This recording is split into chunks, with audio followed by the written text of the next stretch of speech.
সম্মানিত দর্শক এবং শ্রোতাবৃন্দ, আমি যশোরী আপনাদের সকলকে জানাই আসসালামু আলাইকুম রহমতুল্লাহ। আমরা নতুন বাংলাদেশে ডক্টর মোহাম্মদ ইউনূসকে পেয়ে ধন্য। আর এই নতুন বাংলাদেশে আইন উপদেষ্টা শতাব্দীর শ্রেষ্ঠ মীর জাফর খ্যাত আসিফ নজরুলকে পেয়ে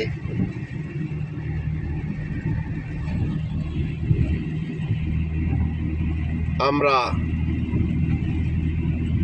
আমাদের বিবেককে খোয়াই ফেলেছি। আমাদের দেশে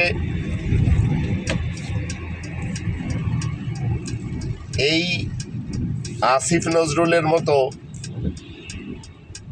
একজন অপদার্থকে আইন উপদেষ্টা বানানো হয়েছে, যে এদেশে বাস্তবায়ন করতে চায় তার কথা মতে তার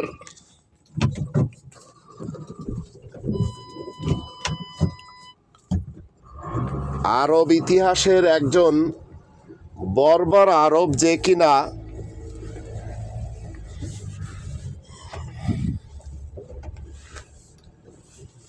ছাগলের সাথে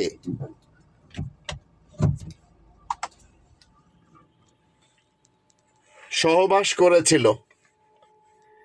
এই আসিফ নজরুল বলেছিল যে আমি আরব ইতিহাসের মোহাম্মদ ইবনে আবদুল্লাহ নামক লোকটির ইতিহাস লিখবে। আর সেই ইতিহাস কি লিখবে? সে তাকে বাঁচানোর জন্য তার উম্মত এদেশে ধর্ষণ করছে, তাদের কোনো বিচার করতে পারছে না। সে কিভাবে এই দেশের আইন উপদেষ্টা হলো, সেটি এখন জাতি জানতে চায়। আর এদেশে এমন কিছু অপদার্থ ধর্মের নাট্যকার রয়েছে, যারা কিনা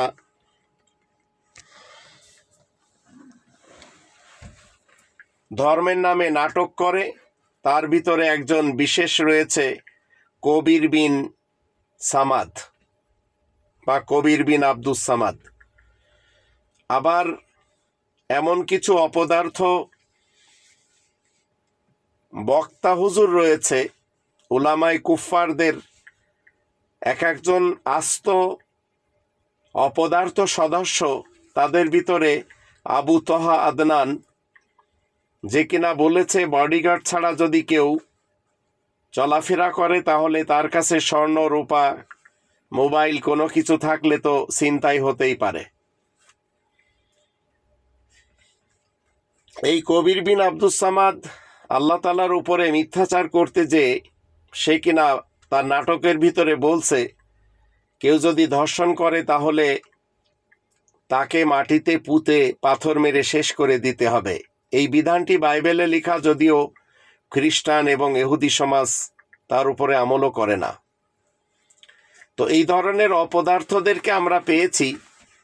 তবে ডক্টর মোহাম্মদ ইউনূসকে পেয়ে আমরা ধন্য, যিনি কিনা মানবতার কল্যাণে এবং বাংলাদেশের উজ্জ্বল ভবিষ্যৎ গড়ার জন্য কাজ করে চলেছেন। এখন আপনাদের সকলকে ভাবতে হবে, এই আসিফ নজরুল সে যখন থেকে বলেছিল যে উমরা করে এসে আমি তার প্রফেটের ইতিহাস লিখবে, যে প্রফেট একটি ছাগলের সাথে কুকর্ম করতেও দ্বিধা করেনি, যে প্রফেট ইসলামের না ইতিহাসের, যে কিনা 6 বছরের কন্যা শিশুকেও ছাড়েনি, 9 বছরে ধর্ষণও করেছে, তারই উম্মতের বসবাস এই বাংলাদেশে। এখানে এই আসিফ নজরুল আইন উপদেষ্টা হয়েছে, কোনো ধরনের বিচার সে কখনো করবে না, এটা আপনাদের জানতে হবে। কারণ সে বাঁচাবে তার সেই ছাগলের সাথে সহবাস করা প্রফেটকে। 9 বছরের কন্যা শিশুর সাথে ধর্ষণ করা ধর্ষক প্রফেটকে এবং তার উম্মত এদেশে ধর্মের খোয়ার মাদ্রাসাতে যেভাবে বলৎকার করে তাদেরকে সে বাঁচাবে, যারা ধর্ষণ করে সেই ধর্ষকদেরকে বাঁচাবে। এর জন্য মূলত এই আসিফ নজরুল আইন উপদেষ্টা হয়েছে। জাতিকে সোচ্চার হতে হবে, ডক্টর মোহাম্মদ ইউনূসের সাথে দিতে হবে। আর যারা এই মুহূর্তে চাচ্ছে ডক্টর মোহাম্মদ ইউনূসের হটিয়ে এখানে কাউকে প্রধানমন্ত্রী বানাতে হবে যে কিনা দেশের চোর, যে কিনা ভিন দেশে থাকে, এবং তাড়াতাড়ি ইলেকশন যারা চাচ্ছে, এরা রক্তের উপরে পদচারণ করে এখন চাচ্ছে জাতির সন্তানদের রক্তের উপরে এরা আজ হেঁটে বেড়াচ্ছে এবং বারবার ইলেকশন করেই চলেছে। এরা সবাই হচ্ছে ভারতীয় লোক। আমরা কিন্তু জানি যে ব্রিটিশদের যুগে আমাদের এই বঙ্গদেশে কলকাতায় সোনাগাছি থেকে শুরু করে আরিচার ঘাট পর্যন্ত, নারায়ণগঞ্জ থেকে চিটাগং পোর্ট পর্যন্ত পতিতালয়ের অভাব ছিল না। এটা ব্রিটিশদের যুগ থেকে আমরা জানি এবং এদেশের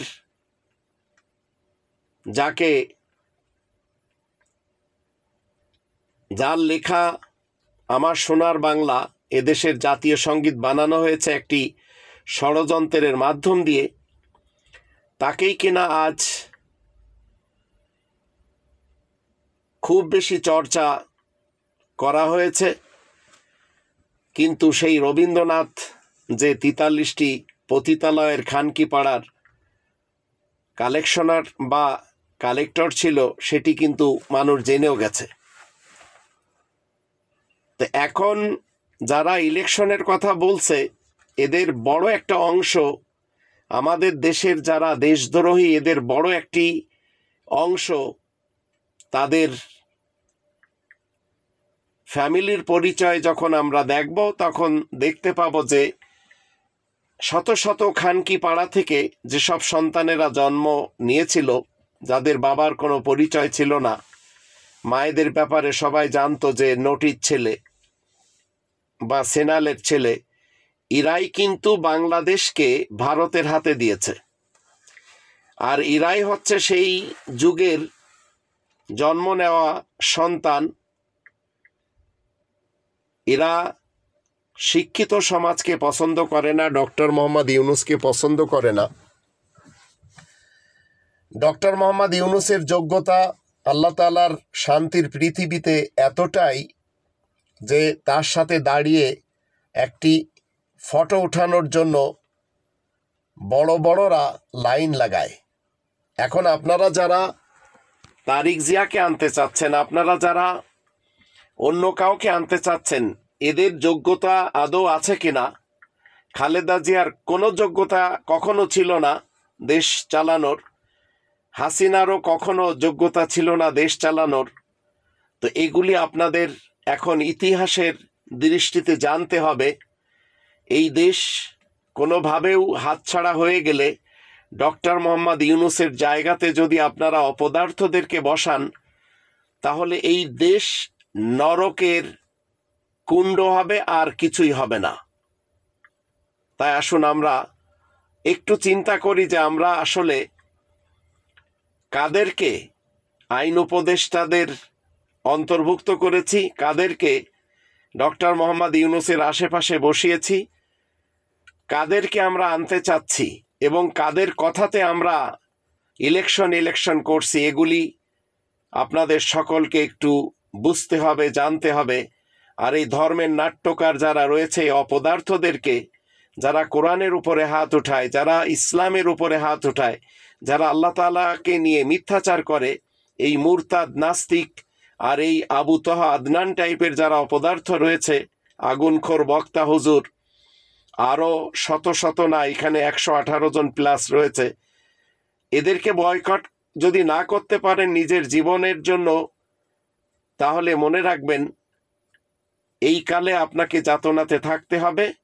আর আজ এই ছোট ছোট সন্তানদের যে ধর্মের খোয়ার মাদ্রাসা বানিয়ে তাদের পাছা মারা হচ্ছে, তাদের সাথে বলৎকার করা হচ্ছে, ধর্ষণ করা হচ্ছে, এটা কন্টিনিউ চলতে থাকবে। আর আসিফ নজরুল সে তার ছাগল পুন্দানো, যে ছাগলের সাথে সহবাস করা যে প্রফেট এবং 6 থেকে 9 বছরের কন্যাকে ধর্ষণ করা সেই প্রফেট এবং তার উম্মতকে এদেশে বাঁচাবে। কথাগুলি আপনাদের খারাপ লাগলেও কথাগুলি সত্য। তবে ডক্টর মোহাম্মদ ইউনূস যতদিন বেঁচে আছেন তাকে যদি আমরা বসিয়ে রাখতে পারি, এই দেশ অনেক এগিয়ে যাবে ইনশাআল্লাহ।